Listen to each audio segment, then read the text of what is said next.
Shalom Bapak Ibu Saudara. Kita mau mulai ibadah kita. Mari kita siapkan hati kita. Kita mengangkat pujian layak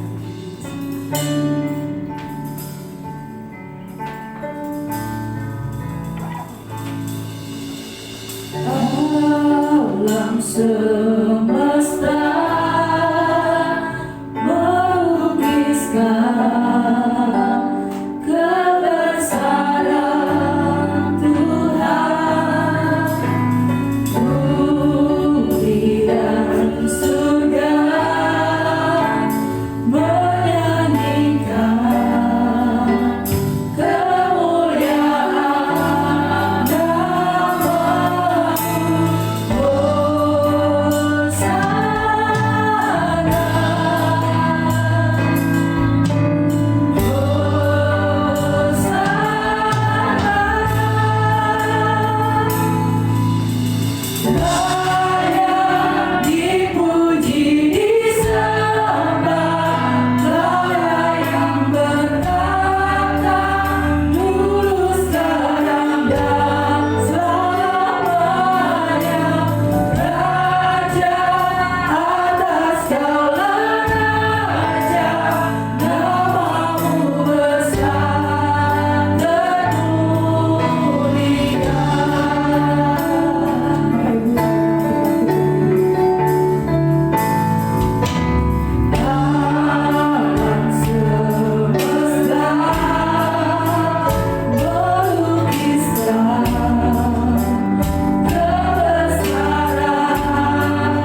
nama Tuhan, kami siap untuk memuji Tuhan. Yang siap memuji Tuhan sama-sama katakan amin.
Kita mendengarkan sebagian dari firman Tuhan. Haleluya.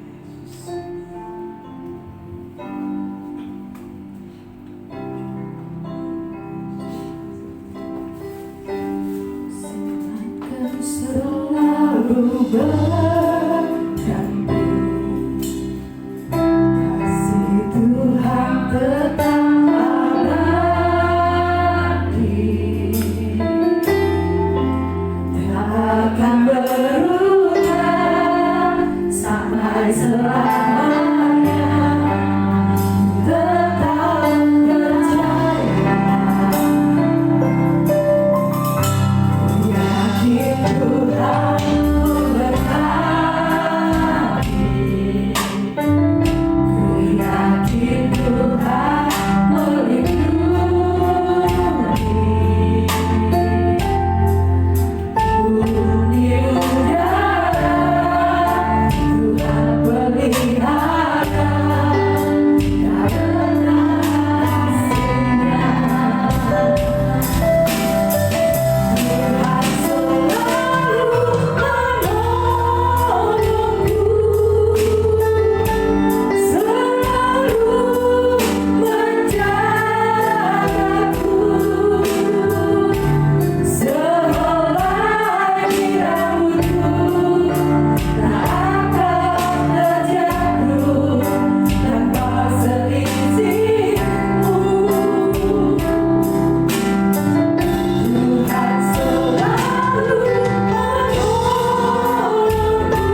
Bapa, kami percaya selain rambut kami yang tidak ada artinya, tidak mungkin terjatuh tanpa seizin-Mu Tuhan. Apalagi hidup kami yang begitu berharga di mata-Mu Bapa. Kalau rambut yang tidak ada harganya Engkau pelihara, Engkau jaga, dan Engkau tidak izinkan terjadi sesuatu yang tidak baik, apalagi hidup kami di tangan-Mu Bapa. Kami adalah biji mata-Mu, kami adalah ciptaan-Mu yang sempurna, yang Engkau jadikan kami serupa dan segambar dengan-Mu ya Bapa. Kami percaya dengan iman kami, Engkau akan menjaga kami seperti biji mata-Mu. Engkau akan mengenyangkan kami, Engkau akan menjaga, memelihara, memagari kami. Engkau tidak akan izinkan sesuatu yang tidak baik terjadi dalam hidup kami. Apabila kami mengasihi-Mu lebih dari segalanya, apabila kami tetap ada di jalan-Mu, apabila kami tetap setia kepada-Mu Tuhan. Apapun yang terjadi dalam dunia ini tidak akan sanggup memisahkan kami dari kasih-Mu yang sempurna itu Tuhan. Tidak akan ada sesuatu di dunia ini yang sanggup memisahkan kami dari kasih-Mu yang ajaib. Terima kasih Bapa.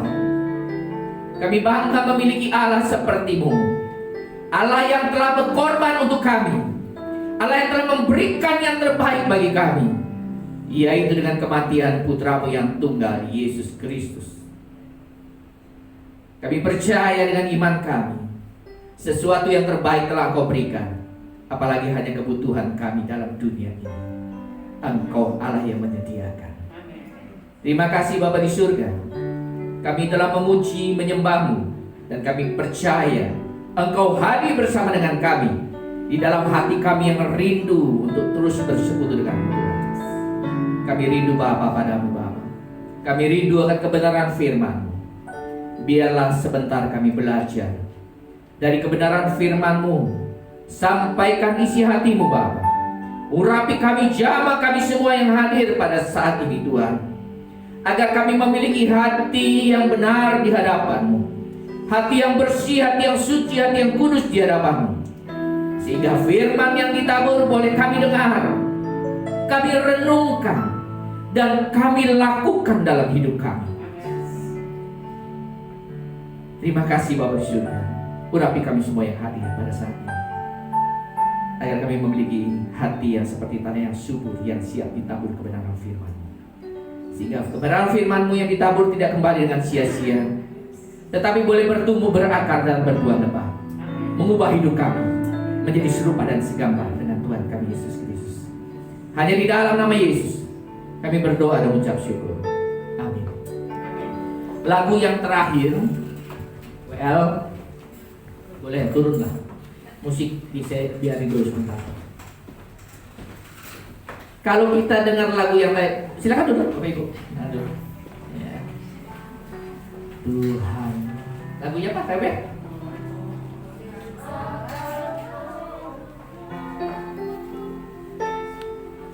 Selalu menjagaku, sehelai di rambutku tak akan terjatuh tanpa seizin-Mu. Tuhan selalu menolongku, selalu menjagaku. Dia mengenyangkanku, meliharaku seumur hidupku. Amin. Ya, nyanyi pada pinter. Ya. Kalau Bapak Ibu nyanyi dari hati yang paling dalam, hati yang percaya kepada Tuhan, hati yang memiliki iman yang hanya tertuju kepada firman Tuhan, kepada Yesus Kristus yang kita sembah, harusnya tidak ada kekhawatiran dalam hidup ini. Amin. Cuma masalahnya hati dan ucapan berbeda. Betul nggak? Apa yang kita ucapkan, firman Tuhan mengatakan itu yang keluar dari hatimu. Kalau hatimu percaya bahwa Allah selalu menolong kita, memberkati kita, menjaga, melindungi kita, bahkan rambut yang tidak ada harganya ini, kalau saya betot aja, istri saya kalau keramas, saya sering keramas itu sedang rontok, betul? Tidak ada gunanya.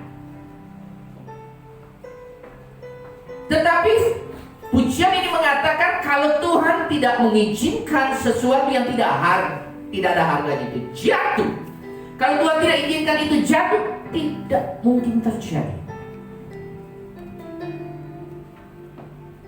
Kalau kita percaya itu, benar pujian ini mulut kita, lidah kita ini mengatakan seperti itu, bahwa kita percaya bahwa tidak mungkin bisa jatuh rambut yang tidak ada harganya kalau Tuhan tidak mengizinkan.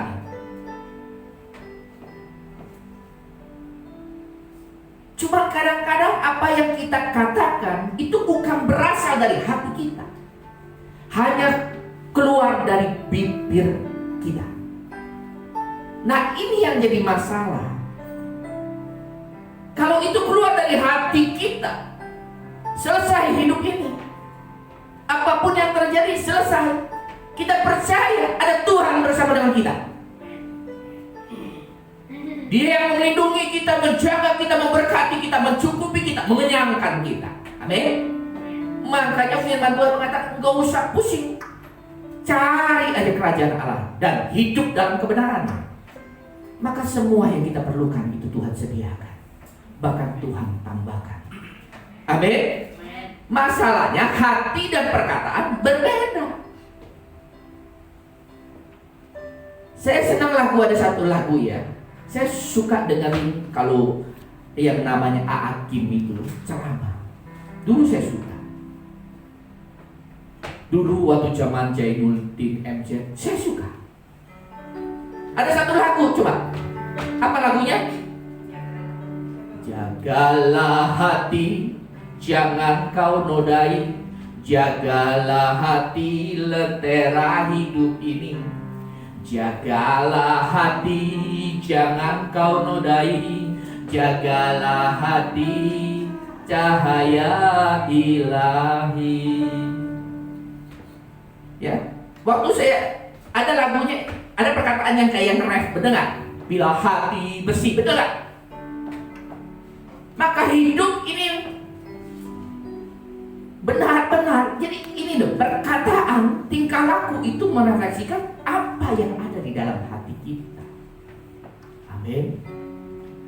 Makanya lagu ini, jagalah hatimu.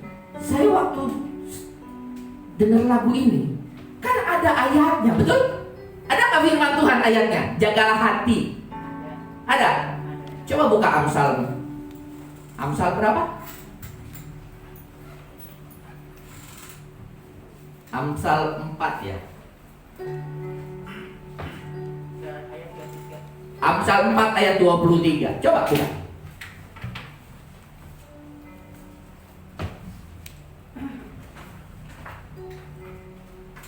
Maka tadi saya dengerin lagu ya, WL nyanyiin, sebelum ini juga.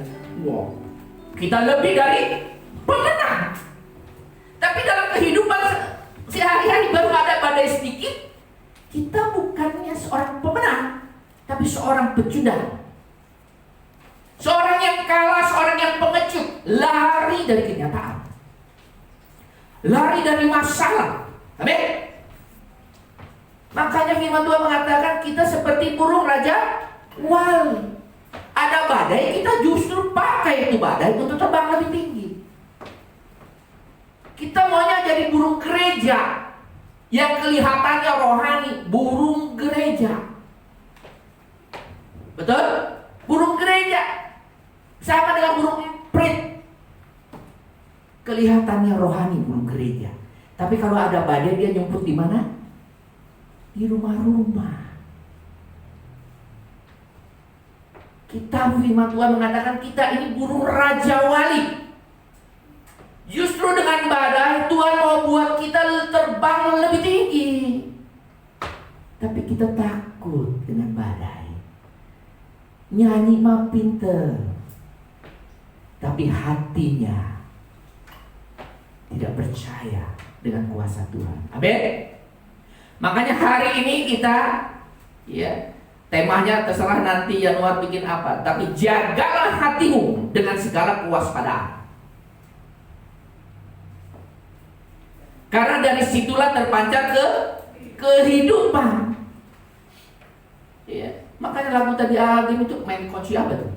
Jagalah hati, jangan kau nodai.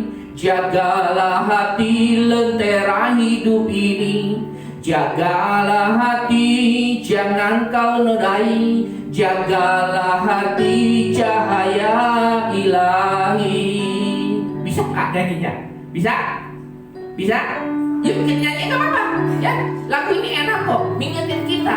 Ya, kalau hati kita tersinggung sama orang, nyanyi ini lagu. Jagalah hati. Bisa? Bisa nyanyi nggak? Yuk kita nyanyi ya, dua kali aja, rapnya aja. Yuk, 1, 2, 3. Jagalah, jangan kau nodai. Jagalah hati, lentera hidup ini. Jagalah hati, jangan kau nodai. Jagalah hati, cahaya ilahi. Jagalah hati, jangan kau nodai. Jagalah hati, lentera hidup ini. Jagalah hati, jangan kau nodai. Jagalah hati, dan cahaya ilahi. Makasih. Silakan duduk kalau mau duduk. Terserah mau duduk di mana aja boleh, duduk di situ boleh. Ya, silakan. Saya percaya, ya, bahwa ini juga lagu ini juga diambil. Saya percaya ini mengutip firman Tuhan juga, yaitu Amsal 4 ayat 23. Jagalah hatimu, ya, dengan segala kewaspadaan. Kenapa? Karena dari situlah terpancar kehidupan. Lagu tadi mengatakan itulah cahaya lentera hidup ini. Ya, lentera hidup ini dia berarti kan cahaya hidup ini terpancar kehidupan kita melalui hati kita. Jagalah hatimu, ya, kenapa? Karena itu cahaya ilahi, cahaya Allah. Amin. Hatimu kotor, otomatis hidupmu kotor. Hatimu tidak kudus, otomatis hidupmu tidak mungkin kudus. Hatimu iri, gak mungkin dalam kehidupan kau tidak iri dengan orang lain. Hatimu penuh dengan ketakutan, kekhawatiran, gak mungkin perkataan tingkah lakumu mencerminkan bahwa kau percaya kepada Tuhan. Amin. Kenapa? Karena apa yang keluar dari mulut itu berasal dari hati. Coba buka Matius 15 ayat 18. Gak ada orang percaya di sini, ya, dia benar yakin punya iman, perkataannya itu bertolak belakang dengan hati. Gak bisa. Apa yang keluar dari mulutmu itu berasal dari hatimu. Firman Tuhan mengatakan mana? Matius 15 ayat 18. Ini kan perkataan Tuhan. Ini firman Tuhan. Amin. Ya, bukan perkataan saya. Ya. Tetapi ini adalah firman Tuhan. Firman Tuhan mengatakan, tetapi apa yang keluar dari mulut berasal dari hati. Kalau hatimu percaya ada masalah, apa yang kita Yang kita perkatakan apa pasti? Saya lebih dari pemenang. Amin. Tidak ada yang mustahil bagi Tuhan. Sekalipun kita menghadapi badai yang luar biasa, yang menurut orang dunia kayaknya mustahil kita bisa melewatinya, tetapi kita percaya tidak ada yang mustahil bagi Tuhan. Maka waktu hati kita percaya, maka mulut kita akan mengatakan apa? Tidak ada yang mustahil bagi Tuhan. Amin. Waktu kita divonis oleh dokter, ya, bahwa kita kena satu penyakit yang katanya usianya 3 bulan lagi bakal mati, tetapi karena kita percaya di hati kita nih, iman kita percaya, hati kita percaya, hidup matiku bukan di tangan penyakit, hidup matiku di tangan Tuhan. Amin. Maka waktu itu yang terjadi, maka perkataan kita akan mengatakan begini, hidup mati saya di tangan Tuhan, bukan di tangan penyakit. Kalau Tuhan mengizinkan saya sembuh, tidak ada yang mustahil. Oleh kuasa dari Yesus, saya disembuhkan. Amin. Itu yang terjadi. Makanya kita mau ngelihat orang nih ya, hatinya seperti apa, lihat tingkah laku dan perkataannya. Amin. Dia percaya sering khotbah jadi pendeta, ada nggak? Tapi hidupnya kekhawatiran, aduh, anak saya masih kecil, gimana nanti ya? Anak masih kecil, masih SD, dia udah pikirin nanti anak kuliah di mana, biaya dari mana, segala macam kita pengen, betul? Tapi tiap hari kerjanya bawa firman Tuhan, khotbah. Nah inilah hati dan perkataan dan pikiran berbeda. Kalau dia perkataannya seperti itu, jangan kita, wah hatinya imannya sempurna. Tidak. Kalau hatinya benar, hatinya percaya, maka perkataannya berbeda. Kenapa? Ada firman ini nyangkut dalam hatinya, yaitu apa? Jangan kau khawatir akan hari esok. Betul? Anak masih kecil tapi dia pikirin nanti kuliahnya masih berapa tahun. Hari esok aja Tuhan bilang jangan engkau khawatir. Makanya hari ini kita mau belajar, jaga hatimu dengan segala kewaspadaan, karena dari situlah terpancar kehidupan. Hidupmu ke depan mau baik atau enggak tergantung bagaimana suasana kondisi hatimu. Belum lagi kalau kita percaya hati yang gembira adalah obat. Ya. Merenggut terus kerjanya, penyakit banyak. Betul? Ini firman loh. Ya.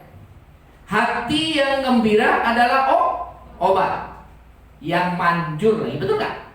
Plus manjur nggak? Obat yang manjur nggak? Ada di mana? Amsal 17 ayat 22. Coba. Benar. Hati yang gembira, Bapak Ibu apa lagi ayat? Apa ya? Pernah dengar ya? Cuman ayatnya di mana? Lupa ya. Ya, belajar untuk menghafal ayat. Makanya kemarin saya siapin, kalau yang nggak bawa apa, udah dijalanin nggak sih? Alkitab dijalanin nggak? Ya, belajar bawa Alkitab. Ya, Bapak Ibu mau ke gereja, mau beribadah, betul? Kitab suci agama Kristen apa? Alkitab. Betul? Firman Tuhan Alkitab. Pada saat kita mau beribadah bawanya apa? Alkitab. Kalau mau main badminton bawanya apa? Raket. Betul? Kalau mau jogging bawanya mesti pakai apa? Sepatu. Betul? Tapi ke gereja kitab sucinya nggak dibawa. Ya, makanya saya ingetin Tuhan, ya, bawa Alkitab. Ini adalah Injil kekuatan Allah yang dapat mengubah hidup kita agar kita benar-benar layak di hadapan Tuhan, sempurna di hadapan Tuhan. Amin. Tanpa firman Tuhan tidak mungkin Bapak Ibu bisa berbuah. Yohanes 15. Hati yang gembira adalah obat. Amin. Yang manjur lagi. Ya, makanya saya sering khotbah, saya sering sharing sama orang begini. Sekarang kan COVID ya. Ya, walaupun sudah melandai, puji Tuhan ya, kita terus berdoa ya agar semuanya persoalan boleh selesai, sehingga tatanan dunia yang saya bilang udah porak-poranda, udah auta-auta bisa kembali normal kembali. Amin.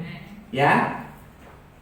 Sehari-hari ini dengan adanya COVID, ya, banyak untuk ibadah kan banyak, ada yang online, ada yang ini ya di rumah ya. Tetapi firman Tuhan mengatakan sebetulnya, ini makanya campur tangan kuasa kegelapan. Ada firman Tuhan nggak di akhir zaman kita mesti apa? Menjelang akhir zaman, jangan engkau menjauhkan diri dari pertemuan ibadah seperti ini. Betul?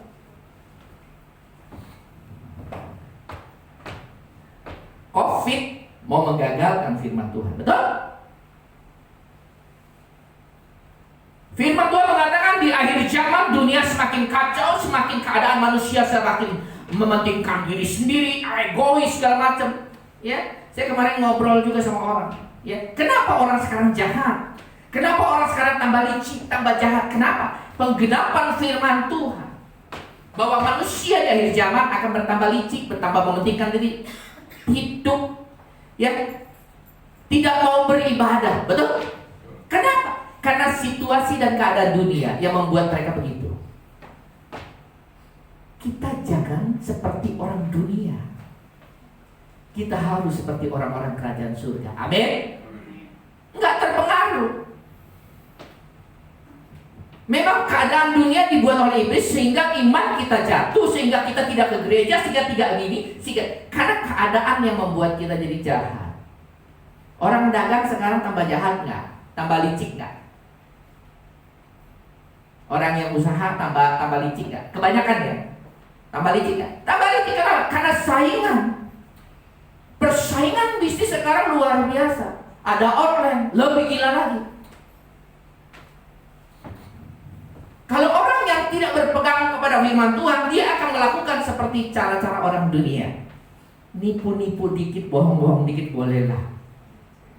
Betul? Kenapa? Karena keadaan yang membuat kita melakukan itu. Keadaan yang membuat dia semakin jahat. Tetapi saya bilang, kita apapun yang terjadi dalam hidup ini, tetap kita mau hidup sesuai firman Tuhan. Kekurangan nggak saya? Enggak. Sepupu saya di Lampung, aki saya di Lampung, handphone nipu-nipu dikit nggak apa-apa, bohong-bohong dikit mah nggak apa-apa. Orang dagang, saya bilang nggak bisa. Saya mau tetap berjalan ke dalam kebenaran. Saya mau praktekkan firman Tuhan. Saya akan terus mencari kerajaan Allah dan kebenaran. Dan saya percaya Tuhan akan tambahkan apapun yang saya perlukan. Amin. Ternyata waktu saya melakukan itu benar-benar dari hati dan tingkah laku, perkataan, pikiran saya, Tuhan cukupin kok. Nggak kekurangan. Makanya hati yang gembira adalah obat. Itu juga Pak, luar biasa di firman. Siapa yang praktekin ini sehingga dia terbebas dari penyakit dan masalah dalam kehidupan ini? Nggak pernah stres. Siapa? Orang gila. Kita orang yang waras tidak mau melakukan firman Tuhan, tapi orang gila dia melakukan firman Tuhan. Makanya dia makan minum air comberan, makan bekas tempat sampah yang dibuang, sudah basi. Sehat orang gila. Selama saya dari kecil sampai sekarang, Bapak Ibu, saya nih ya, khususnya saya ya, nggak tahu Bapak Ibu, saya tidak pernah melihat orang gila stroke. Ada orang gila, hah? Dia gila sebagai stroke gitu jalannya? Ada nggak? Pernah nemuin orang gila yang stroke kan di jalanan? Pernah? Nggak ada ya? Pernah ketemu orang yang gila ya, yang jalannya ngesot lumpuh gitu. Pernah nggak? Saya dari kecil sampai sekarang belum pernah lihat orang gila di jalanan seperti itu. Kenapa? Hati yang gembira adalah obat. Apapun keadaan, ada makanan, nggak ada makanan, dia senyum. Betul? Betul nggak? Hah? Orang gila nggak mandi, sehat, nggak korengan. Coba Januar nggak mandi sebulan aja, gatal-gatal. Kenapa? Nah inilah Tuhan tuh adil, maha adil. Apabila kita menjalankan firman Tuhan, digenapi firman ini dalam kehidupan kita.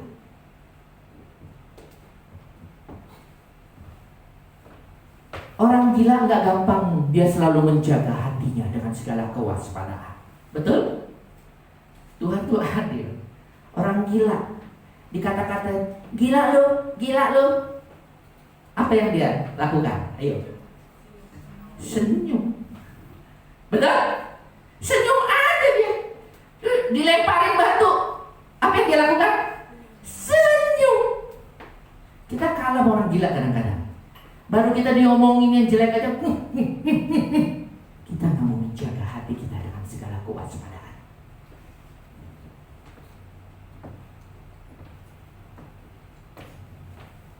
Nggak bisa mengucap syukur. Orang gila bisa mengucap syukur. Makanya saya bilang, belajar dari orang gila. Hidupmu akan sehat. Ya. Sampai sekarang COVID udah 1 tahun ya. Betul? Ada orang gila di bawah kena positif COVID corona. Ada nggak? Dia nggak pakai masker. Betul? Cuma dia melakukan satu hal. Kita anjuran pemerintah pakai masker, cuci tangan, jaga jarak. Dia cuma nggak lakukan satu, nggak jaga jarak. Selalu jaga jarak dia. Kenapa? Orang nggak mau deket dia. Tapi kan dia nggak pakai masker, dia nggak pernah cuci tangan, nggak kena COVID tuh.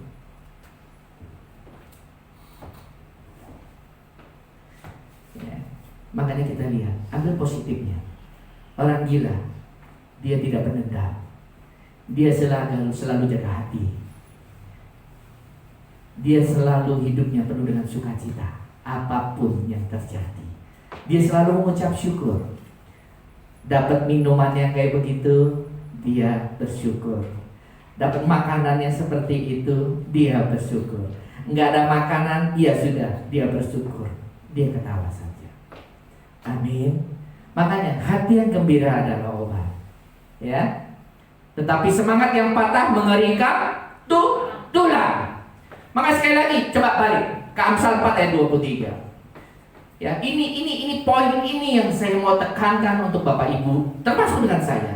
Jaga hati kita dengan segala kewaspadaan. Karena dari sinilah terpancar kehidupan kita.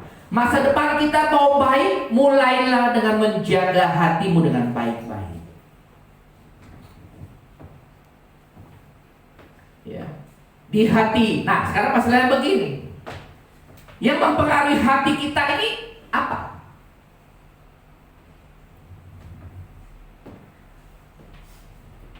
Apa yang kita lihat, apa yang kita dengar. Ya, itu mempengaruhi pikiran kita turun ke hati. Akhirnya ucapan dan tingkah laku kita sesuai dengan apa yang ada dalam hati kita. Betul? Lucifer itu memiliki pikiran, ya, hati yang iri kepada Allah. Kalau kita memiliki hati yang iri, nggak beda jauh kita dengan iblis kok. Terus ngaku-ngaku anak Tuhan. Segala sesuatu yang jahat berasal dari iblis. Kalau kita sudah menjadi anak Tuhan seutuhnya, hidup sudah benar menjaga hati dengan kekudusan, makanya kuduslah engkau sebab aku maha kudus. Ya, kita menjadi serupa dengan segambar dengan Yesus Kristus. Iblis jatuh dalam dosa karena dia mempunyai hati yang iri. Iri dari apa? Karena dia dengar banyak orang yang memuji Allah di kerajaan surga. Banyak malaikat manusia ciptaannya memuji Tuhan.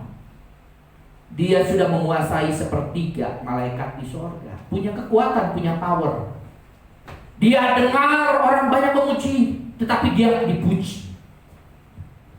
Dia melihat banyak orang yang menyembah kepada Allah. Dia iri. Dia pengen dipuji. Dia ingin disembah seperti Allah. Makanya terjadi pemberontakan. Dimulai dari apa? Dari apa yang dia lihat, dia dengar, dia rasakan, dan turun ke hati, sehingga hatinya timbul iri hati. Banyak orang juga jatuh dalam dosa, dimulai dari apa yang dia lihat. Dia lihat rumput tetangga lebih hijau dari rumput rumah saya. Betul? Sehingga timbul iri hati. Karena kenapa? Karena dia tidak menjaga hati dia dengan segala kewaspadaan. Bukan menjaga hati dengan waspada ya, segala kewaspadaan. Berarti ditekanin harus benar-benar dijaga. Habis itu dia lihat, dia banding-bandingi. Betul? Mulai pikiran bermain. Iya ya. Memang iblis mah bermain pinter dengan logika dan kenyataan. Memang kenyataan rumputnya tetangga lebih hijau. Rumput kita sudah mau mati. Ya, agak coklat-coklat hijau. Betul? Mulai dia melihat, dia bandingkan, dia pikirkan, turun ke hati, timbul iri hati. Akhirnya timbul dosa. Ada keinginan supaya saya mempunyai rumput yang hijau. Betul? Mulai lirik-lirik ke, makanya nyanyi terus. Mataku tertuju padamu. Betul? Pintar nyanyinya, matanya tertuju. Karena mata sering tertuju kepada rumput tetangga, nanti akhirnya dia berbuat dosa. Amin.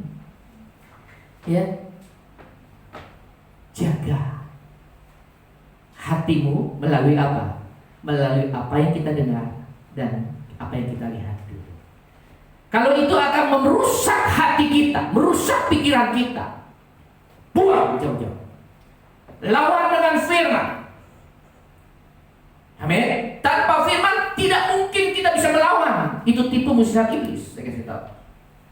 Yesus aja diperhadapkan dengan apa yang dia lihat dan dia rasakan. Amin. Matius 4 kalau kita baca dari ayat 1 sampai ayat 11. Habis Yesus berpuasa 40 hari 40 malam, dia lapar. Iblis bermain di perasaannya.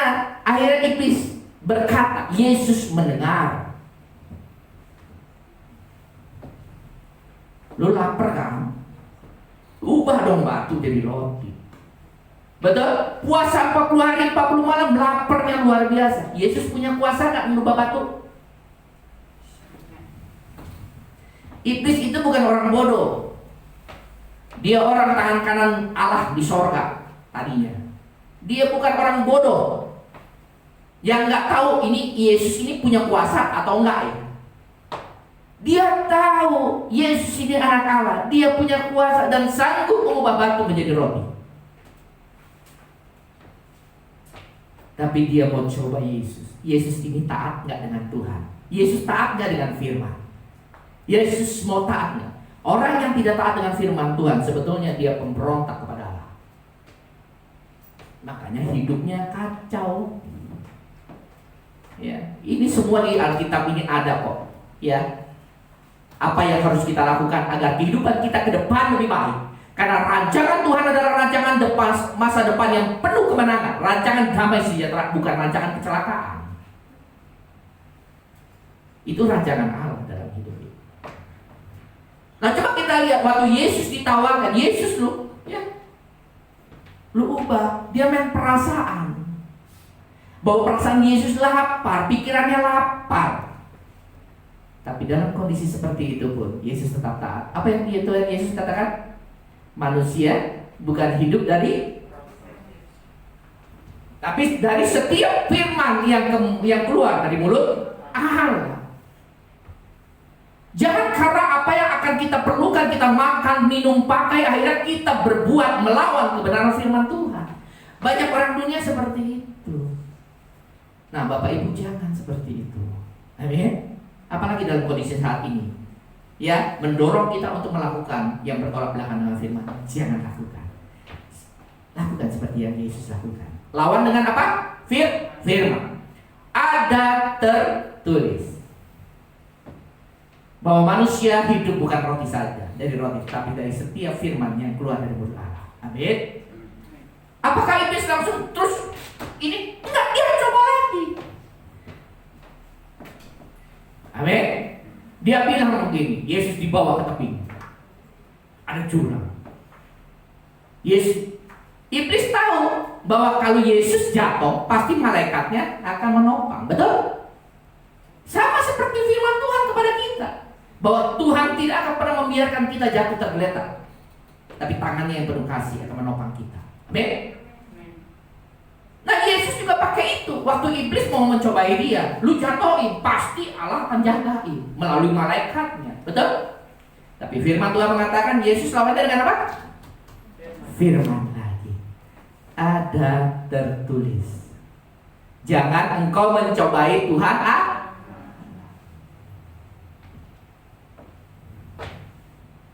Selesai. Iblis mundur? Enggak. Dia cobai lagi dengan apa yang dia lihat. Yesus, lu lihat nih, ini dunia dengan kemegahannya akan kuberikan kepadamu dengan syarat engkau menyembahku. Itu kan keinginan daging setiap manusia di dunia ini, betul nggak? Pengen dunia dan seluruh isinya. Betul? Kalau kita nggak menjaga hati kita dengan segala kewaspadaan, saya kasih tahu, Bapak Ibu akan jatuh dalam cobaan. Bapak Ibu akan jatuh dalam dosa, keinginan daging, yang akhirnya itu melawan, memberontak kepada firman Tuhan. Berontak kepada firman berarti berontak kepada Allah, karena Allah adalah firman, firman adalah Allah. Berontak kepada firman berarti berontak kepada Allah. Makanya hidupmu kacau. Engkau tidak dalam pemeliharaan Tuhan yang sempurna. Yesus lawan.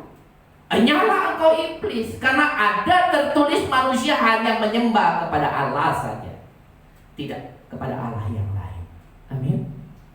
Tapi berapa banyak dalam kehidupan ini kita menyembah mamon, kita menyembah kekayaan, kita menyembah kedudukan, kita menyembah bahkan kepada anak sekalipun. Betul? Anak menggagalkan kita untuk kita dekat sama Tuhan, ada nggak? Ada.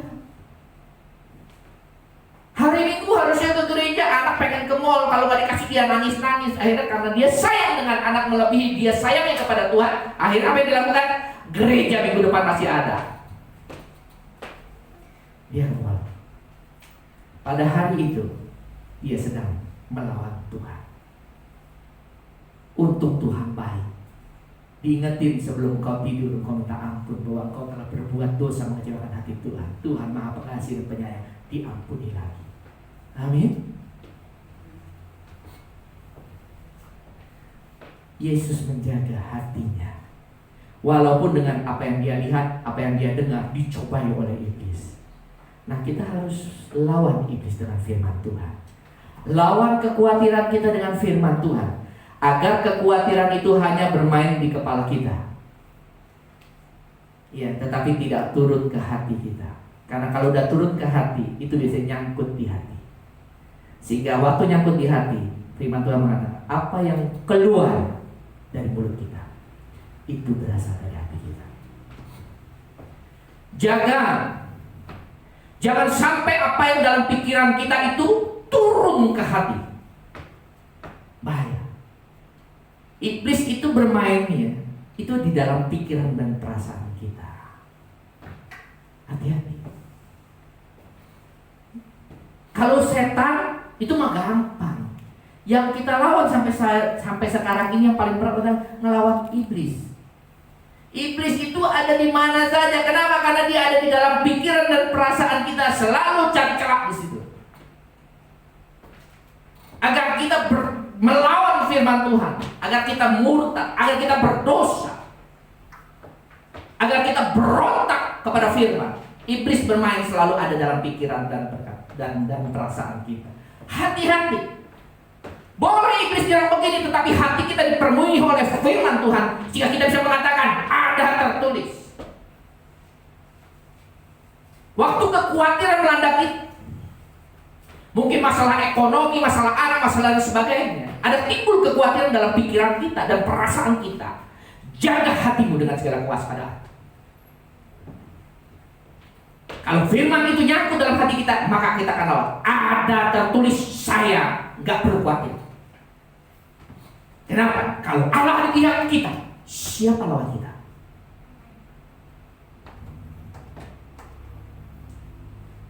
Hari-hari ini iman orang kan dirontoki dengan COVID. Seolah-olah kalau kena COVID mati. Betul? Itu sedang melawan firman sebetulnya. Berarti mati hidup Bapak Ibu di tangan siapa? Di tangan COVID apa di tangan Tuhan? Tadi kan kita nyanyi, satu helai rambut jatuh kalau Tuhan gak izinkan gak bisa jatuh. Apalagi hidup kita, nyawa kita yang sudah ditebus oleh darah Yesus. Rambut gak ditebus oleh darah Yesus. Kita ini ditebus dari dosa oleh darah Yesus.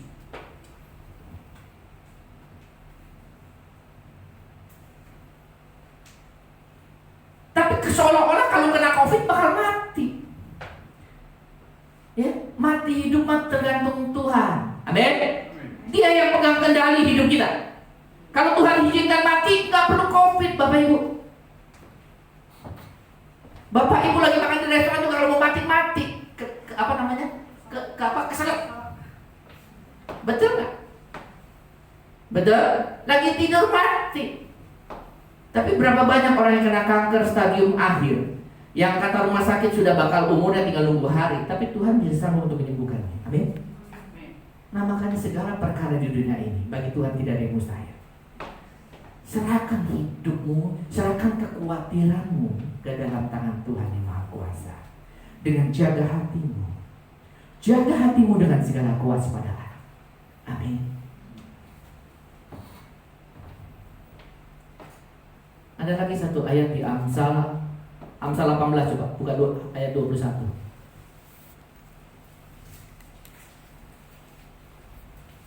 Amsal 18, naik.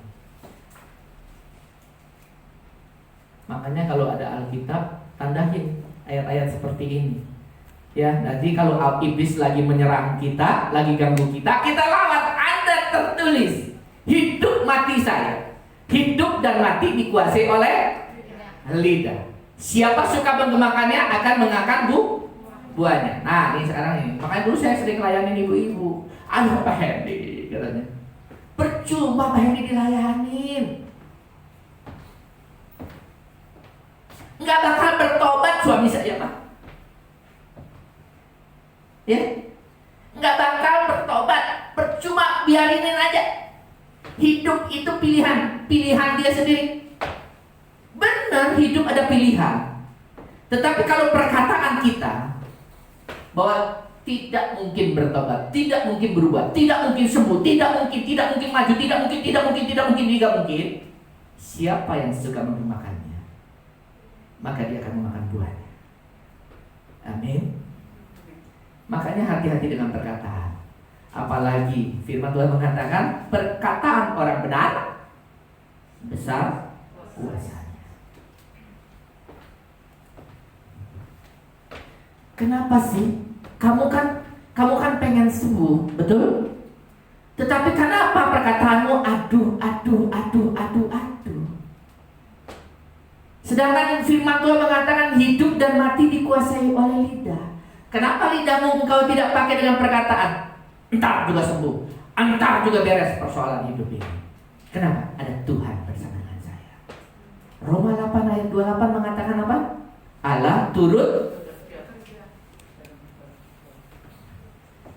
Roma 8 ayat 28 kan jelas mengatakan, makanya kuasai firman Tuhan. Tuhan, nyangkut di dalam hati. Sehingga kalau ada sesuatu yang akan mengganggu hati kita melalui apa yang kita lihat, apa yang kita dengar, sehingga dia bermain di pikiran dan perasaan kita, jangan itu kasih turun ke hatimu. Soalnya kalau udah turun ke hati, susah. Dia nyangkut di hatimu. Bisa, tapi perlu pengorbanan. Kenapa? Di black hatimu, sakit.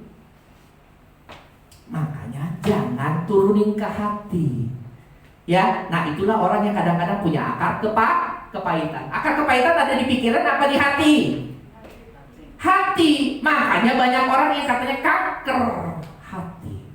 Saya ada melayani orang yang meninggal karena kanker hati. Setelah diurut-urut dia punya akar kepahitan.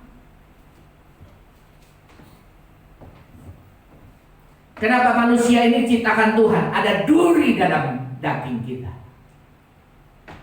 Yaitu apa? Punya sel kanker setiap manusia. Betul? Ilmu kedokteran mengatakan setiap manusia ada sel kanker. Berarti Tuhan tidak menciptakan manusia dengan baik dong, dengan sempurna. Tidak. Tetapi sel kanker ini tidak mungkin bisa berkembang kalau tidak ada pemicunya. Siapa pemicunya? Yaitu hati kita.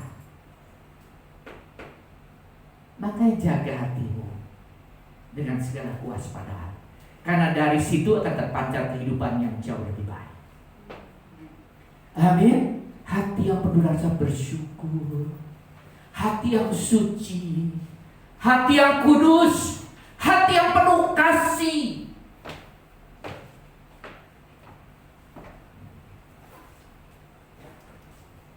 Kenapa orang susah dalam hidupnya? Karena hatinya penuhi dengan iri hati, dendam, kebencian. Betul? Firman Tuhan mengatakan orang nyari kaya aja bilang apa? Menyusahkan diri sendiri dengan berbagai macam pencobaan. Ya, bukan kita nggak mau kaya, kita pengen kaya, tapi kekayaan yang berasal daripada Tuhan. Amin. Supaya kita memiliki karunia untuk menikmati kekayaan yang Tuhan berikan. Daripada kita memiliki kuasa untuk menjadi orang kaya tetapi tidak memiliki kuasa untuk menikmati, gak ada gunanya. Betul gak Pak ya? Umur manusia 70 tahun, kalau kuat 80, tapi ujung-ujungnya pasti mati. Setengah mati cari kekayaan, punya kuasa, punya power untuk cari kekayaan, tapi tidak bisa menikmati. Makan ini nggak boleh, itu nggak boleh. Belum nanti kalau jalannya setruk. Amin. Punya rumah di mana-mana, betul? Tapi yang dia tinggalin cuma satu, mati, nggak ada yang dibawa. Makanya saya sering berjalan begini, baca tuh pengkhotbah, baca pengkhotbah, amin. Ya, supaya mengingatkan kita, kalau kita tidak hati-hati, hidup sesuai dengan firman, akhirnya kita percuma sia-sia hidup di dunia ini karena ujung-ujungnya mati. Amin. Ya, kita tahu sekarang bahwa Allah turut bekerja dalam segala sesuatu untuk mendatangkan kebaikan. Tetapi bagi siapa? Bagi orang yang mengasihi Dia, bagi orang yang terpanggil sesuai rencana Tuhan. Rencana Tuhan apa? Filipi 5 apa? Biarlah dalam hidupmu menaruh pikiran, perkataan seperti yang terdapat dalam Yesus Kristus. Amin. Biarlah pikiran kita, perasaan kita, perkataan kita, karena kita menjaga hati, akhirnya kita hidup sesuai dengan apa yang Tuhan mau. Terpanggil sesuai dengan rencana Tuhan, mengasihi firman, mengasihi Dia, maka Dia selalu ada bersama dengan kita. Apapun persoalan hidup kita, Dia ada. Amin. Sehingga kita bisa bernyanyi benar-benar ungkapan dari hati. Bila Allah di pihak kita, siapa lawan? Tidak ada. Anak kecil kalau nyanyi gitu kan, tidak ada. Tidak ada. Kita ini milik Kristus. Dia akan jaga kita dengan luar biasa. Amin. Ya, kembali ke ayat yang tadi. Ya. Amsal 4 ayat 23. Sebelum kita masuk perjamuan kudus, saya mau menekankan ini. Ya, catat baik-baik, jalankan ini dalam kehidupan kita. Jaga hatimu dengan segala kewaspadaan. Karena dari situlah kepancar kehidupan kita. Jaga hatimu. Walaupun mungkin apa yang kau lihat, suamimu, istrimu, orang dekatmu, sahabatmu menyakiti kamu, tapi biarlah itu bermain peperangan di dalam pikiran kita dan perasaan kita. Bagaimana peperangan itu kita menangkan sehingga kita lebih dari pemenang? Pakai firman Tuhan. Pakai firman Tuhan seperti Yesus melawan iblis. Ada tertulis bahwa aku harus melepaskan pengampunan. Yesus mengajarkan kepada kita. Dia dihina, disakiti, dihianati, dia tetap mengampuni. Pernah saya sampaikan di sini, kasih itu bagaimana levelnya yang Yesus Roh Kudus ajarkan. Yang pertama, lupakan kesalahan dia, pelanggaran dia. Lupakan apa yang dia lakukan terhadap kita, walaupun itu menyakiti luar biasa.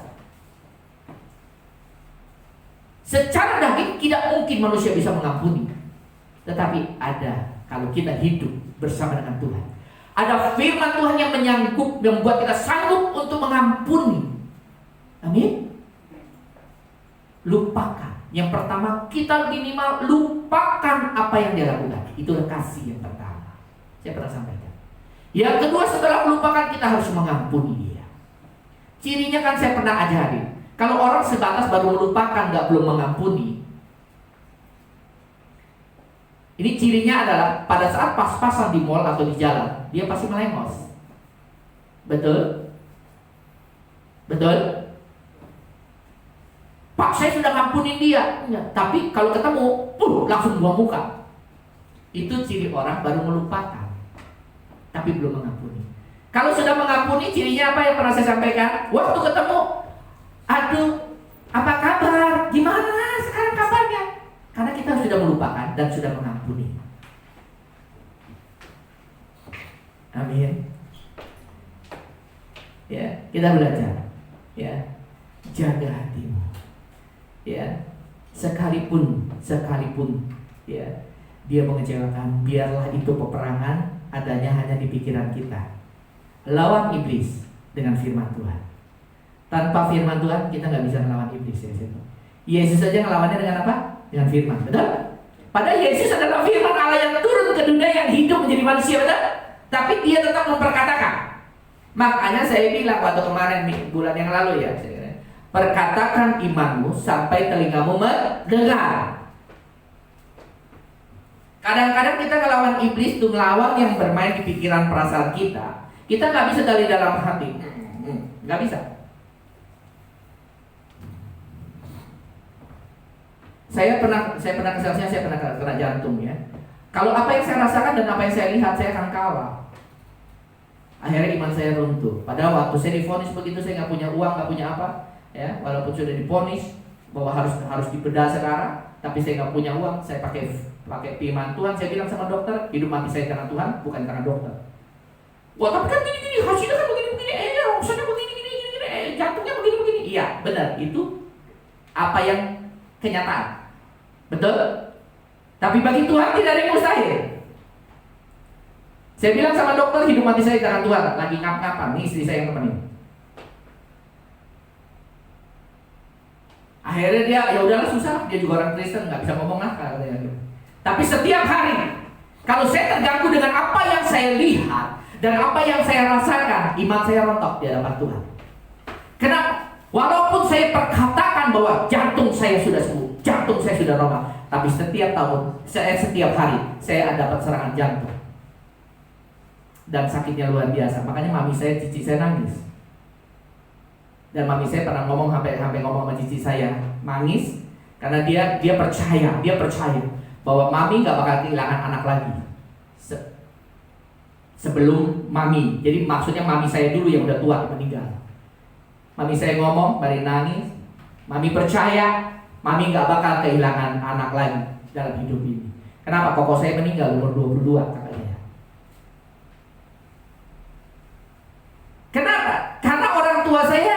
saya sebenarnya melihat apa yang dia lihat. Bahwa saya tiap hari serangan jantung. Dan sakitnya luar biasa. Makanya kalau lagi nyerang saya gigit bibir. Nahan sakit. Tapi saya tidak terpengaruh dengan apa yang saya lihat dan saya rasakan. Tetapi saya fokus kepada firman Tuhan. Bahwa Tuhan sudah menyembuhkan saya. Terus saya perkatakan tiap hari jantung saya normal. Sampai suatu saat, ya, itu kurang lebih 6 bulan kali ya. 6 bulan saya serangan jantung tiap hari. Anfal ada 3-4 kali. Anfalnya 3-4 kali. Saya tidak makan obat sama sekali. Sampai satu titik Tuhan pertemukan dengan hamba Tuhan, dia ngomong begini. Ya. Saya ke gereja, salah satu gereja gede di Tangerang. Ada hamba Tuhan di situ, anak muda. Dia kesaksian di situ bahwa dia pernah dibawa oleh Tuhan ke kerajaan surga. Dan ternyata di kerajaan surga ada satu ruangan, kata hamba Tuhan yang muda ini. Dia khotbah di gereja besar. Walaupun sakit, tapi saya tetap cinta Tuhan, rajin ke gereja. Walaupun dalam kondisi keterbatasan, saya tetap ke gereja beribadah. Dan dia khotbah. Dia bilang seperti itu, bahwa ada satu ruangan di kerajaan surga isinya seperempat manusia, organ tubuh manusia. Jadi Tuhan menciptakan manusia berikut dengan seperempatnya lah. Kayak manusia ciptain mobil, ada seperempatnya. Nah dia waktu itu ngomong, kita ambil itu alam roh. Raihnya bagaimana? Dengan iman. Kalau beli seperempat maka ke sawah besar pakai uang. Tapi kalau untuk Tuhan, dengan Tuhan, kita harus dengan iman. Untuk meraih segala sesuatu di dunia ya, kebutuhan kita ini sebetulnya Tuhan sudah sediain, cuman masih di alam roh. Kalau Bapak mau tahu, apapun kebutuhan kita ada di alam roh. Baik pemulihan, kesembuhan, semuanya kebutuhan kita ada di alam roh. Bagaimana cara mengambilnya? Itu menjadi alam nyata dengan imanmu. Saya mah cepat nangkep. Kenapa? Karena saya pernah hidup di dalam alam roh jahat. Saya percaya dengan kuasa kegelapan. Saya percaya tuh orang tuh, ya, dukun sakti bisa ngambil sesuatu dari dalam tanah keluarnya keris. Saya percaya. Saya percaya itu. Paku di tangan seorang dukun yang sakti itu akan pindah ke perut orang. Itu kan alam roh. Karena saya pernah hidup di dalam itu, saya percaya. Tetapi saya percaya dengan kuasa itu. Tetapi saya tidak percaya dengan hamba Tuhan ini. Kenapa? Bisa aja dia bohongin saya kan. Saya nggak kenal kok. Betul? Nah, Tuhan baik. Setelah itu kurang lebih makanya dari saya menderita 6 bulan saya dipertemukan dengan hamba Tuhan yang di Kalitus Permai. Sekarang dia tinggal di Citra. Dan saya tahu hamba Tuhan itu luar biasa. Dan saya percaya. Gak tahu bagaimana saya main ke rumah dia sama istri saya itu. Ya, dan dia cerita, dia saya ngomong juga. Saya bilang tante ya, saya panggil dia tante dulu. Tante, kemarin ini kata hamba Tuhan begini. Benar. Saya juga tante juga pernah dibawa hamba Tuhan seperti itu. Benar. Kan saya nggak tahu ya. Nah, saya percaya dengan hamba Tuhan ini karena apa? Saya tahu kehidupannya. Dia nggak mungkin berdosa pada saya. Terus saya kata, jadi gimana? Kamu ambil, kamu kan sudah ngerti ya. Ya, kamu ambil. Jadi gimana? Entar kamu pulang, kamu berdoa, kamu ambil aja tuh. Ya, oke, saya pulang ke rumah. Rupanya selama ini jantung saya itu tidak bisa namanya diperbaiki, mesti ganti baru. Kayak mobil mah sudah terlalu hancur-hancuran. Kalau diganti, besok rusak lagi, ganti, besok rusak lagi. Ya, akhirnya saya pulang ke rumah, saya berdoa.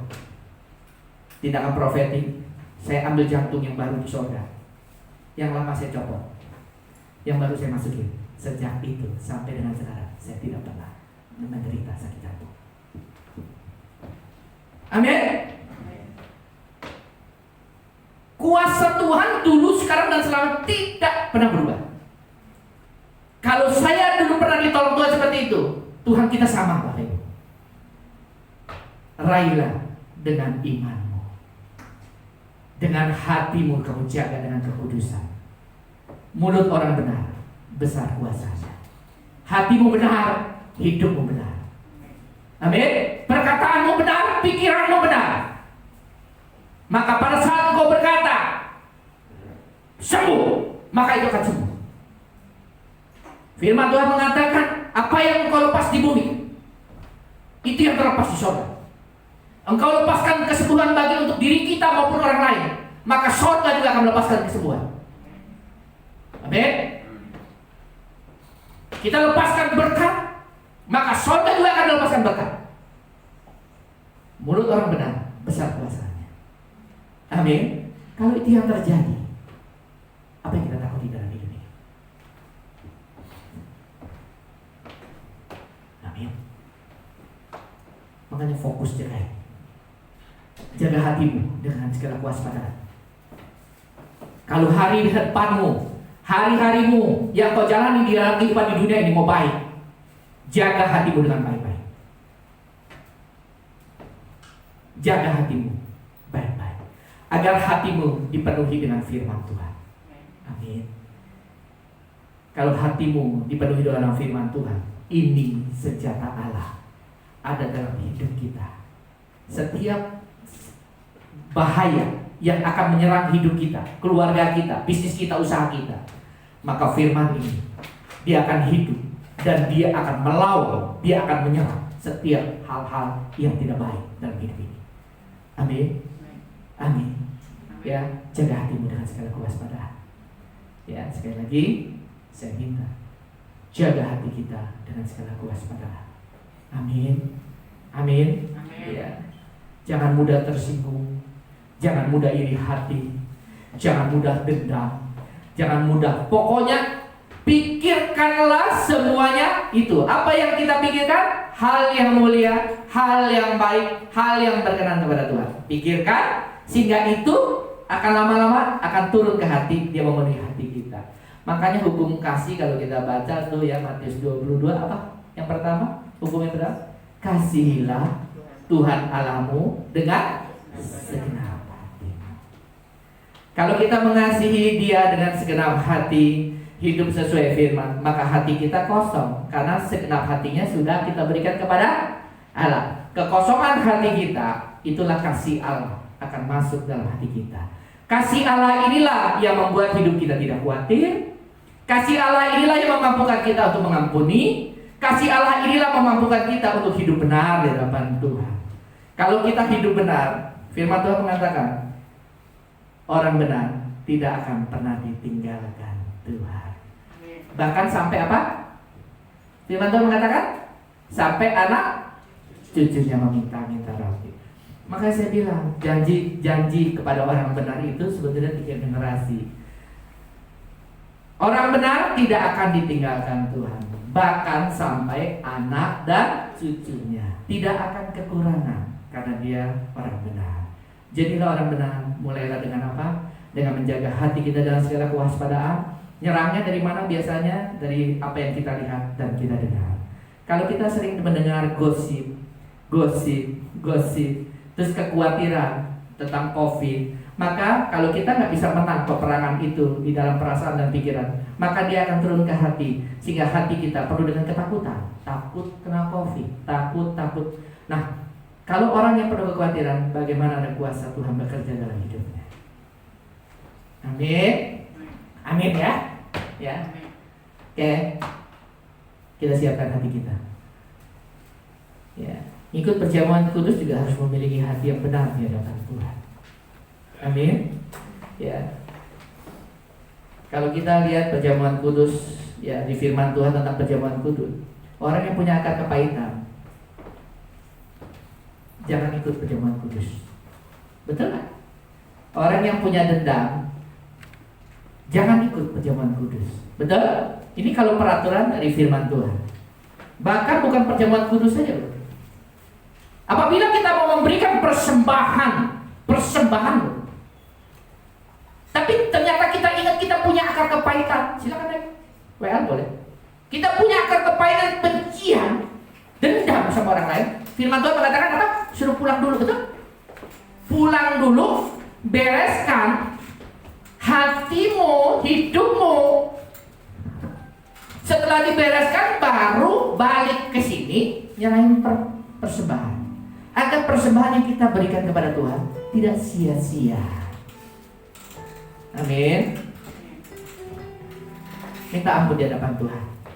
Kalau kita ada dendam, selama ini kita tidak menjaga hati kita dengan baik, sehingga hati kita tidak layak, tidak benar di hadapan Tuhan, penuh dengan dendam iri hati, dengan kekhawatiran. Orang khawatir itu sebetulnya mengecewakan Tuhan, karena firman Tuhan mengatakan, engkau seperti tidak mengenal Bapakmu.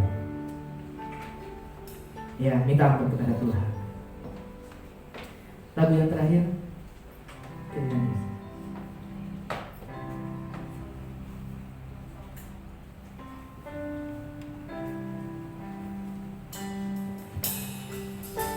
Sembari nanti kita berdoa ya. Minta ampun sama Tuhan. Tuhan kita maha baik, maha pengasih dan pengampun. Seberapa besar hitam dosa kita, merah seperti darah, tapi oleh karena kasih-Nya Dia akan menyucikan kita dan memurnikan, menguduskan kita kembali. Pada saat kita mau datang kepadanya, kita mau berserah, kita mau merendahkan hati dan mengakui segala dosa dan kesalahan kita. Amin.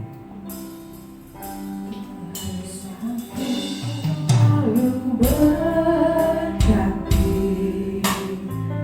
kasih Tuhan tetap ada. Dia tidak pernah berubah, dulu, sekarang, dan selamanya.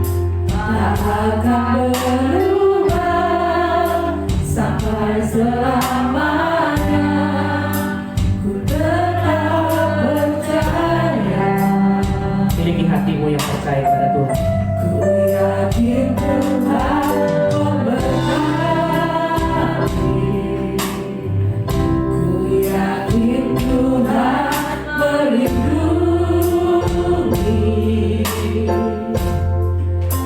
Bumi udara Tuhan pelihara karena kasih-Nya.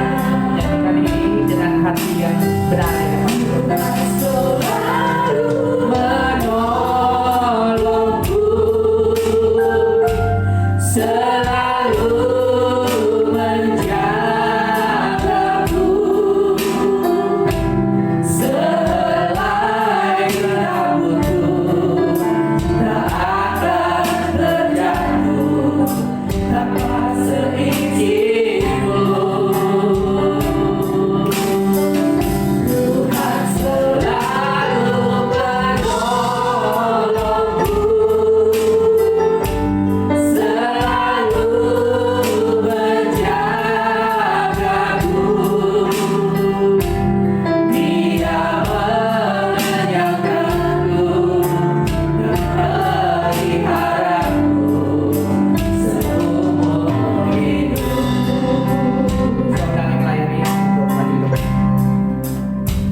dalam perjamuan kudus.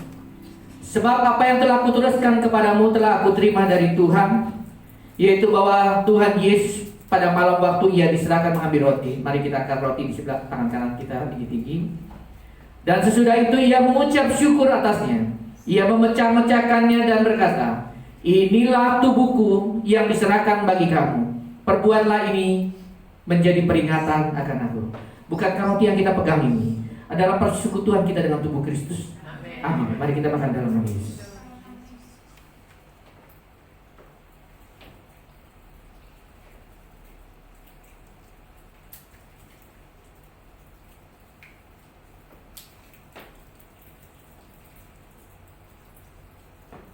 Haleluya. Demikian juga ia mengambil cawan. Mari kita angkat cawan di tangan kanan kita. Sesudah makan lalu berkata, cawan ini adalah perjanjian baru yang dimateraikan oleh darahku. Perbuatlah ini setiap kali meminumnya menjadi peringatan akan aku. Bukankah cawan yang kita pegang ini adalah persekutuan kita dengan darah Kristus? Amin. Mari kita minum dalam nama Yesus. Haleluya. Haleluya.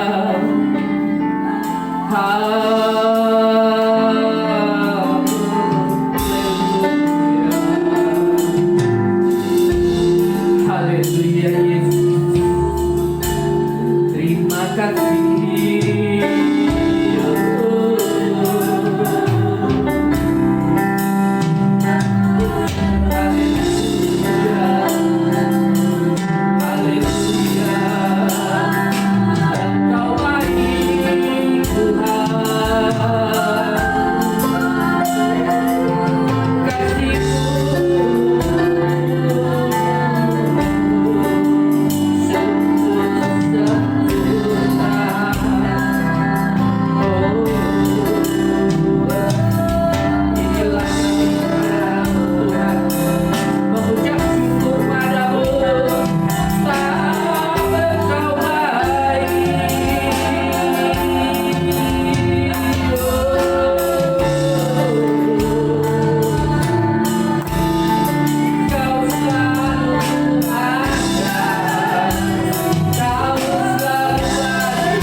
Tuhan, itulah yang mengalir dalam diri kami semua ya Bapa. Darah-Mu menyucikan kami, darah-Mu menguduskan kami, darah-Mu mengampuni segala apapun pelanggaran kami ya Bapa. Penuhi hati kami Bapa dengan kasih-Mu. Penuhi kami Tuhan, darah yang mengalir dalam tubuh kami ada darah Kristus. Tubuh yang kami kenakan ini adalah tubuh Kristus. Maka kami akan pelihara dengan baik. Kami akan jaga dengan baik. Hari ini kita belajar, kami belajar kebenaran firman-Mu. Kami akan jaga hati kami dengan segala kewaspadaan. Karena kami tahu kehidupan kami terpancar dari hati kami yang paling dalam. Pada saat hati kami baik, maka hidup kami akan baik. Pada saat hati kami benar, maka kehidupan yang kami jalani juga benar di hadapan-Mu. Pada saat hati kami bersih, kudus di hadapan-Mu, maka dalam kehidupan kami segala yang baik akan menyertai kami Bapa. Kami rindu padamu selalu Tuhan, agar Kau terus perbarui hati kami, agar hati kami menjadi serupa dan segambar dengan Yesus Kristus. Roh Kudus, mampukan kami, tolong kami untuk melawan peperangan yang ada dalam pikiran dan perasaan kami.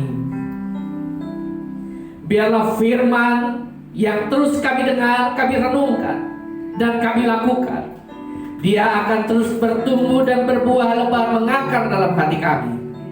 Sehingga begitu ada badai, ada peperangan yang harus kami hadapi, firman-Mu akan keluar menjadi senjata yang luar biasa dahsyat untuk mematahkan segala tipu muslihat iblis. Terima kasih Bapa di surga. Terima kasih Tuhan Yesus. Biarlah kuasa darah Yesus membungkus kami semua. Kasih dari Allah Bapa dan Putra dan Roh Kudus melingkupi kami semua.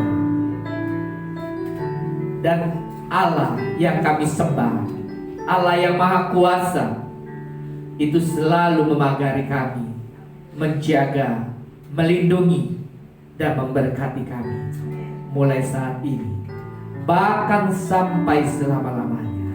Dan di dalam nama Yesus kami berdoa dan mengucap syukur. Haleluya. Amin.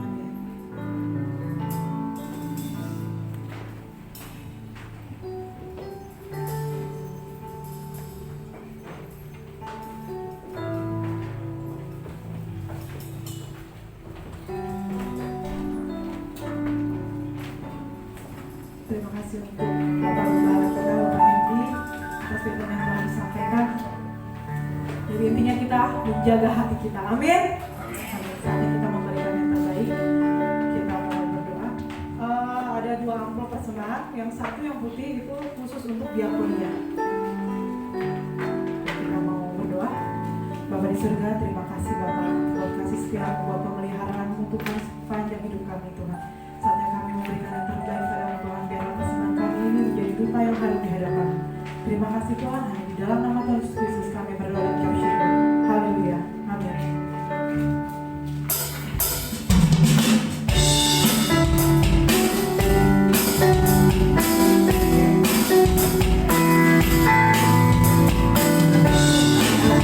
Bekerja di ladangnya Tuhan, Roh Kudus yang beri kekuatan, yang mengajar dan menolong.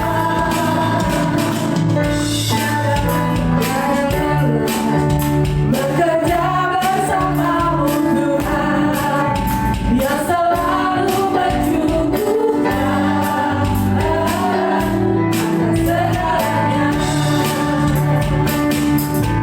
Katakan tentang kerombak, ikutanlah yang berubah, mencari siang di atas dasar iman. Katakan tentang kerombak, ikutanlah yang berubah, mencari siang di mencari siap hitamu, mencari siap hitamu di atas dasar iman.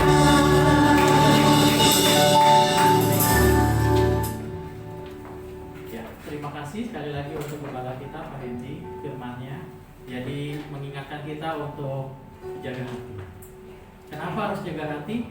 Karena dari hati yang baik muncul perkataan yang baik. Tadi Alkitab tulis Amsal bilang begini, hidup dan mati kita ditentukan oleh lidah. Dari lidah kita, dari hati kita, hidup dan mati kita ditentukan. Saya ikut arahan Gembala. Di tahun ini saya belajar, kadang-kadang lupa. Bukan kadang-kadang, revisi. Biasanya lupa. Nah, berarti banyak kan lupanya. Tapi kalau ketika ingat saya berkatakan, saya sulit menghafal untuk firman Tuhan. Tapi saya biasa kalau ingat saya berkatakan begini, berkat ada di atas kepala orang benar. Amin. Sama-sama ya. Yuk, 2, 3. Berkat ada di atas kepala orang benar. Siapa orang benar? Kita. Kamu dan saya. Sebut nama masing-masing ya. Berkat Tuhan ada di atas kepala yang benar. Berkat Ya. Tuhan ada di atas kepala Nah, kepala saya. habis itu baru mikir, udah benar belum? Iya. Baru terima berkat. Ya, jangan berkatnya dulu, benar dulu. Amin. Apa sih benar? Firman Tuhan benar. kalau kamu nggak pernah baca firman, ujung-ujungnya balik lagi nih, akarnya baca firman dulu. Gimana mau bisa ngomong, gimana mau bisa hidup di firman, ya. Baca firman ya tiap hari ya. Amin. Oke, pengumuman pertama, kita kan kalau minggu pertama ada amplop putih untuk diakoni, tapi di minggu-minggu lainnya kan enggak. Seandainya ada yang mau kasih selain persembahan syukur yang biasa, mau ngasih diakonia di minggu ketiga, ada kertasnya ya di dalam, tahu ya, tulis diakonia. Atau mau kasih perpuluhan bisa ditulis. Kenapa? Karena nanti pencatatannya berbeda. Ketika misalnya saya kasih perpuluhan dan saya nggak tulis, maka penghitungnya nanti akan menganggap itu sebagai persembahan biasa, persembahan syukur gitu. Nah nantinya kalau jangan sampai ada kesalahpahaman lalu loh saya kasih perpuluhan kok nggak dicatat ya. Nah itu masalahnya ya. Jadi untuk menghimbau kalau ada persembahan yang ditujukan sebagai persembahan yang dikhususkan untuk sesuatu misalnya, bisa ditulis, ada kertas di dalamnya. Pengumuman berikutnya, ibadah minggu depan masih sama seperti biasa. Kita tetap ikut protokol arahan pemerintah 3M. Jangan kayak orang gila yang cuma 1M. Meskipun sehat tapi jangan jadi gila lah ya. Yuk kita bangkit berdiri, kita mau bersatu dalam. Bapak yang baik, Bapak yang kami kenal di dalam nama Yesus, kami mengucap syukur Tuhan. Kalau kami masih ada hari ini, kalau kami masih ada kesempatan hari ini, itu anugerah. Kalau Engkau berkorban bagi kami, ya Tuhan. Kalau daging boleh terpecah, darah boleh tercurah bagi kami. Kami mengucap syukur Tuhan. Kami nggak bisa balas itu, tapi izinkan kami hidup memuliakan nama-Mu ya Tuhan. Izinkan kami hidup sebagai Yesus, biar Kau boleh jadi yang sulung di antara kami. Bapak, kami berdoa untuk bangsa ini Tuhan. Bangsa-bangsa masih mengalami pandemi, bangsa kami juga masih mengalami pandemi Tuhan. Tapi kami tahu Kau Allah yang memulihkan. Kami tahu Kau Allah yang mendengar setiap seruan kami ya Tuhan. Kami tahu Kau Allah yang menyelamatkan setiap kami Tuhan. Untuk pemerintahan kami Tuhan, untuk pemerintahan Indonesia ini Tuhan, kiranya Kau memberkati untuk kepala dan wakil negara kami Tuhan, Pak Joko Widodo dan Ma'ruf Amin. Kiranya Kau Allah yang memimpin mereka dalam takut akan Tuhan. Biar kiranya pemerintahan ini boleh Kau pakai. Bukankah pemerintahan kami ini di Indonesia juga berasal dari Tuhan? Kami mau tunduk, kami mau taat lewat arahan dari pemerintah kami ya Tuhan. Bapak, kiranya Kau memberkati untuk setiap lingkungan kami Tuhan. Tempat di mana kami boleh berada, tempat di mana kami boleh beribadah, tempat di mana kami boleh tinggal. Biar Kau ajar kami untuk menjadi berkat Tuhan. Biar kami boleh jadi berbeda. Kau didik kami untuk itu Tuhan. Kami mau belajar. Kami bukan cuma percaya, kami ini murid-Mu. Bapak, kiranya Kau Allah yang memberkati. Biar firman Tuhan boleh hinggap di atas kepala setiap kami Tuhan. Biar kami boleh hidup juga di dalamnya. Sebentar kami mau pulang. Jemaat yang dikasihi Tuhan, jagalah hatimu dengan segala kewaspadaan. Hati yang baik, maka kehidupanmu baik. Amin. Ya, mulailah jaga hati mulai saat ini, sekarang bahkan sampai selamanya. Tolak ukurnya adalah hatimu harus baik dan benar sesuai dengan firman Tuhan. Maka keadaan hidupmu akan baik, baik dan baik. Sehingga rancangan Allah, rancangan penuh dengan damai sejahtera, kemelimpahan dan kemenangan, itu akan mengalir mulai saat ini dalam hidupmu. Pulanglah dengan membawa berkat yang terbaik dari Allah Bapa kita di surga, cinta kasih yang sempurna dari Tuhan kita Yesus Kristus, dan penyertaan Roh Kudus yang selalu mengingatkan kita, ya, menuntun kita agar selalu menjaga hati kita dengan baik dan benar, akan selalu menyertai kita semua mulai saat ini, sekarang, bahkan sampai selama-lamanya. Yang sudah menerima berkat sama-sama katakan amin. Tuhan Yesus memberkati.